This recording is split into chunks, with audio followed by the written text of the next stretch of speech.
will. Let's go to line number 2, Dave. Is that what we're doing? Line number 2 is say good morning to Anne Malone. She's running at large here in the city of St. John's. Good morning, Anne. You're on the air. Good morning, Patty. Thank you for taking my call. My pleasure. We're going to go back to human rights for a few minutes, and it might get a little bumpy along the way. I've been hearing some comments by well-intentioned candidates that I would like to address, because in my view, they kind of exemplify what I mean when I talk about bringing the lens of disability to City Council. And you'll see what I mean as I go along. But one gentleman, again, well-intentioned but poorly informed, in my opinion, spoke about an issue quite recently on your show, and he made reference to, and I'm quoting him here now, the able-bodied majority and the disabled minority. And prefaced by what? Like, where was he trying to go with that statement? It's just pretty ham-fisted. Yeah, it is. He was actually, I think, referring to the hugely contentious topic of the trails and whether or not certain accessibility accommodations should be built into the trails.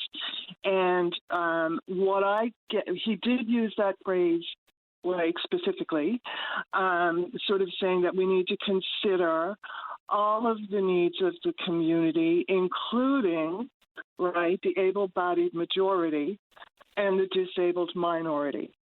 And as a person who is one of the disabled minority, I would just like to say that we would never use that language. We would never apply that language to any other minority that is named in the Human Rights Act. We would never dare say, you know, the Christian minority versus the non-Christian, Sure. The Christian, right? So that language does not belong when we are talking about any minority, because what it does is it sets up a framework that in the public imagination and understanding brings to it a sort of consensus. Consensus is enough. If whoever votes in favor of this, right, is extending, and he literally said this, like, we are, you know, shall we allow wheelchairs and other mobility aids on the trails? Like, the allow part has already been worked out. It's in the Human Rights Act. We have a right to access. And I only say that not to criticize this person, because this is it's a widespread kind of mindset that we encapsulate in the word ableism. And I don't mean to cause any kind of offense to anybody, but we are all infected with that. Everybody is. Yeah, the question really should be framed like this, just in my opinion, is how to ensure we accommodate. Exactly. You know, because there's well-intentioned is okay, and you know there's ability for people to be forgiving on that front, and maybe someone can learn from how they've erred by structuring one question or framing an issue one way or the other. But we should always start with how do we include as many as possible? How do we accommodate those with different needs? That's a starting point of a conversation. The other way that it was framed by this particular person is sort of the end of the conversation. Exactly. So, staying on this track, like, since he brought up the trails, I will too. Okay? I personally am not hugely invested with the outcome. I do, however, believe that the process needs to be very robust in terms of consultation and conversation around this. It needs to be robust, it needs to be thorough, and it needs to be fully inclusive.